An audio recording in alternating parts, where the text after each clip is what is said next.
Welcome to This Explainer. You ever wonder how two people making the exact same salary can end up living completely different lives? It's kind of wild, right? You might feel like you're working incredibly hard, but somehow just standing still. Well, today we're jumping straight into why that happens. We're going to break down three specific mathematical net worth milestones where your entire experience with money just fundamentally changes. To really wrap our heads around this, let's look at Jace and Logan. On paper, you literally couldn't tell these guys apart. They both pull in a $90,000 salary, work the exact same job, and get paid on the exact same Friday. But let's say they both get hit with the same $1,400 car repair bill in the same week. Their reactions are totally night and day. Jace, he just calmly swipes his card and goes right back to scrolling on his phone. Doesn't even flinch. Logan, on the other hand, reads the estimate 3 times, feels his stomach drop, and frantically opens his banking app, trying to figure out which bill he can push to next month. Same income, same bill, two completely different realities. So what's the actual difference here? Well, it isn't discipline, and it definitely isn't luck. It all comes down to their financial bucket. See, we're all trained to obsess over income, right? How much do you make? When's the next raise? But income is really just the temporary speed of water flowing from a tap. It flows right through your hands. True financial peace, that's purely about net worth. It's the permanent amount of water you actually retain inside the bucket after it flows through. And as it turns out, this bucket has 3 very distinct lines painted on the inside. All right, let's dive into level 1. This is escape velocity, right at that $100,000 mark. This is absolutely the most crucial, grueling threshold we're going to cover today. The late billionaire Charlie Munger, Warren Buffett's legendary business partner, was famously fixated on this seemingly small number. He once said, "The first $100,000 is a bitch, but you got to do it. After that, you can ease off the gas a little bit." Now, why would a billionaire care about what is, to him, literally a rounding error? Because the first $100,000 is the only stretch of your entire financial journey where you are doing basically all the heavy lifting yourself. The market is barely helping you. Almost every single dollar is a dollar you personally earned, saved, and stubbornly refused to spend. And the math proves exactly what Munger was talking about. Let's say you invest $10,000 a year at a 7% return. It takes almost 8 agonizing years just to hit that first 100K. It's a total slog. But watch what happens next. The timeline just dramatically shrinks. Going from 100K to 200K doesn't take another 8 years. It takes about 5. 200 to 300,000, less than 4 years. It's like you're pushing a snowball uphill for 8 years. But at 100K, it finally crests the top and compounding interest just takes over and rolls it down the other side. But honestly, the compounding math isn't even the most important part of level 1. The real magic of crossing that line is the profound psychological relief. It fundamentally alters how your brain functions day to day. It just completely frees up your mental bandwidth. You have to hear the hard science behind this. Researchers ran this fascinating study at a New Jersey mall. They asked shoppers to just imagine a hypothetical $1,500 car repair, basically Jason Logan's exact scenario. Then, they gave them a cognitive test to measure raw problem-solving skills. For the high-wealth shoppers, there was absolutely zero difference in their baseline score. But the lower-income shoppers, just spending 30 seconds worrying about a hypothetical bill drops their cognitive scores by a full standard deviation. The researchers noted this mental drop is basically equivalent to losing a full night's sleep, purely from financial anxiety. Just picture that, going through your entire life, every decision at work, every moment with your kids, permanently a little sleep deprived because your brain is running background calculations on emergencies. And it's incredibly common. The Federal Reserve found that nearly 30% of Americans can't even handle a surprise $500 cash expense. When you really think about that, you realize level 1 is not about getting rich. It's about buying back a quiet mind, completely free from all that exhausting static. Okay, once you clear that static, we move to level 2, $500,000 to $1 million. This is all about buying options.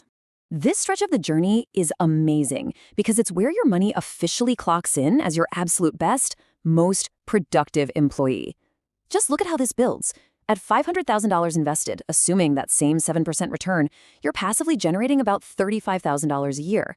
That's a solid second income from doing absolutely nothing. But at $1 million, your portfolio is throwing off roughly $70,000 a year, while you sleep, while you're on vacation, while you're doing literally anything else. Your money is now effectively out-earning the typical full-time American salary. It never calls in sick, and it definitely never hates one days. Having a portfolio that earns a full-time salary quietly rewires you. It gives you what we can only call the superpower to calmly walk away. Think about that meeting where your boss says something totally unreasonable. Instead of just swallowing it, you realize you have a choice. You could walk. It removes so much friction from everyday life, too. If the dishwasher breaks, it's no longer a crisis. It's a 4-minute inconvenience. You Google a replacement, buy it, and move on. You literally stop bracing for impact. But be careful here, because there is a silent assassin lurking in level 2. It's called the hedonic treadmill. This is our natural human tendency to let our spending rapidly drift up to match any new income. You get a raise, and boom, it's instantly swallowed by a leased Range Rover or a massive mortgage. And the crazy thing is, within a year, the thrill of the new car completely evaporates. It just becomes your car, and your happiness baseline resets to 0. If you fall for this, your money never gets the chance to take that second job and compound, because every extra dollar gets drafted into feeding your new lifestyle. Now, if you have the nerve to avoid lifestyle inflation, you arrive at level 3, $2.5 to $5 million. This is where we start buying time. Reaching this level removes the biggest fear of all. There's this perfect scene in the movie The Gambler that sums this up beautifully. John Goodman's character lays out his whole philosophy of wealth, saying the goal isn't to be rich, the goal is to hit a specific number, put it somewhere safe, and reach FU money. That's what this level is. It's hitting a mathematical position where no person, no boss, and no bank can ever make you do anything you don't want to do. And what's really cool is that Goodman's movie quote is based on mathematically perfect financial science. Finding your specific freedom number relies on the famous 4% rule. It's beautifully simple. Step 1, figure out your total yearly lifestyle expenses. Step 2, multiply that number by 25. Step 3, that's it. That is your target net worth to safely fund your life, basically forever. Let's break that math down. If your life costs $40,000 a year, your target net worth is $1 million.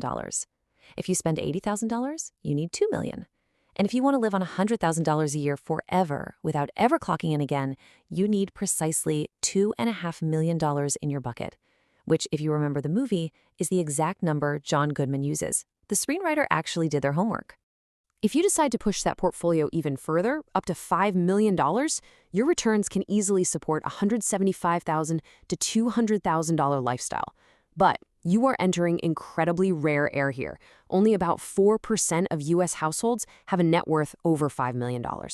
This is the absolute elite tier of wealth accumulation. Yet, this is exactly where we see people get it the most wrong. They just assume that if the math works out, the meaning of life is going to automatically show up. But there's some fascinating research by Matthew Killingsworth that points out a really uncomfortable truth. Money absolutely buys happiness, up to a point, but for a certain subset of people, it just stops. If you reach this elite level 3 and you're still miserable, it's because your underlying suffering was never caused by a lack of money to begin with. You cannot buy your way out of a problem that money didn't cause. So the real crucial takeaway of this entire explainer is this progression right here. Building wealth is not about adding luxury to your life. It's about systematically subtracting fear. Level 1 subtracts the fear of emergencies and buys you a quiet mind. Level 2 subtracts the fear of being trapped by an employer and buys you options and autonomy. And level 3, it buys back your one truly finite, non-renewable resource, the actual hours of your life. Bringing it all back to that parking lot where we started, Jace and Logan had the exact same $90,000 income, but they lived in totally different realities. Jace wasn't richer on payday than Logan, for sure. He was simply further along this number line. He was quietly letting his bucket do the heavy lifting, whereas Logan was exhaustingly trying to work around an empty one. The only difference was which line inside the bucket they had crossed. So as you think about your own financial bucket today, we know we don't reach level 3 by accident, and we definitely don't hit level 1 overnight. It happens one unglamorous contribution at a time. So I want to leave you with this. Which specific level are you actively climbing toward right now? And more importantly, what specific fear are you hoping it finally eliminates from your life?